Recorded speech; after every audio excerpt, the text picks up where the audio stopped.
নমস্কার দর্শকবিন্দু, বড় খবর যেটা আবারও 2024-এর লোকসভা ভোটের, সেটা আবারও 8 দফায় ভোট হবে। যেটা আবারও জানতে হলে আমাদের বিস্তারিত ভিডিওটি দেখুন। কবে কোন দফায় ভোট হবে, কোথায় কোথায়, তো 8টি কী দফা, তো দেখুন আজকের বিস্তারিত। আর চ্যানেলে নতুন হয়ে থাকলে চ্যানেলটা সাবস্ক্রাইব করতে ভুলবে না। চলো দেখুন তাহলে আবারও 8টি দফায় কোন কোন জেলায় কবে ভোট হচ্ছে।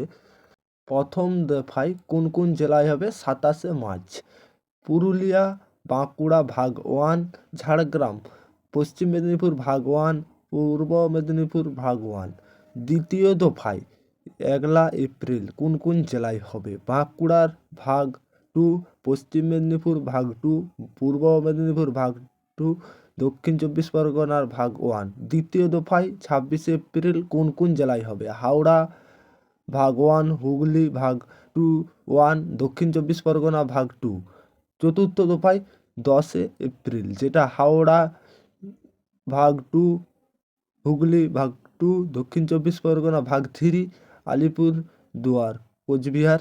পঞ্চম দফায় যেসব জেলাগুলিতে হবে 27শে এপ্রিল, উত্তর চব্বিশ পরগনায় ভাগ 1, নদিয়ার ভাগ 2, ভাগ 1, পূর্ব বর্ধমান ভাগ 1, দার্জিলিং, কালিম্পং, জলপাইগুড়ি। ষষ্ঠম দফায় যে নির্বাচনগুলি হবে 27শে এপ্রিল কোন কোন জেলায়? উত্তর চব্বিশ পরগনায় ভাগ 2, দক্ষিণ নদিয়া এবং 2, পূর্ব বর্ধমান 2, উত্তর দিনাজপুর। সপ্তম দফায় 26শে এপ্রিল যেটা হবে মালদা ভাগ 1, মুর্শিদাবাদ ভাগ 1, পশ্চিম বর্ধমান, দক্ষিণ কলকাতা, দক্ষিণ দিনাজপুর। অষ্টম দফায় যেটা হবে শেষ দফায় 29শে এপ্রিল মালদা ভাগ 2, মুর্শিদাবাদ ভাগ 2, বীরভূম, উত্তর কলকাতায়।